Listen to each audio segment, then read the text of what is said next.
চলো আজ তোমাদেরকে কাকু কাকিমার বিয়ে শেয়ার করব। আমি আবার চলে এসেছি একটা নিউ ব্লগ নিয়ে। তোমার সবাই কেমন আছো? আজকে সবাই হচ্ছে এটা পরের দিন মানে মেহেদি লাগিয়েছিলাম, ওটাই তোমার সাথে শেয়ার করলাম। আর যে পুচকিটাকে দেখলে ওটা হচ্ছে নেহার মেয়ে।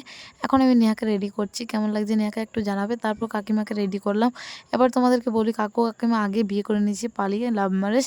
তারপরে বাড়ি থেকে অনুষ্ঠান করে দিচ্ছে, আর এখন আমরা রেডি হয়ে যাচ্ছি, পুষ্পা আমি।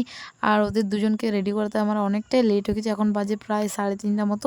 তো দিনে সব কিছু ছিল, গায়ে হলুদ, বিয়ে, জলসার, আমরা কিছুই দেখতে পাইনি যেহেতু রেডি করেছিলাম। মেকআপটা কেমন এই যে দিনের মধ্যে সিম্পল করেছি একটু কমেন্ট করে জানাও। তারপর আমি ওই ড্রেসটা চেঞ্জ করে একটা কুর্তি পরে এলাম যেহেতু অনেক গরম দিচ্ছিলো। তারপর এখন বসে গেছি খাবার খেতে, এখন প্রায় বাজে 4টা 15 মতো। তো অনেকটা লেট হয়ে গেছে। এখানে আমি দেখাচ্ছি যে আমি মানে নিরামিষ খাচ্ছি, নিরামিষ বলতে আলু পোস্ত দিয়ে।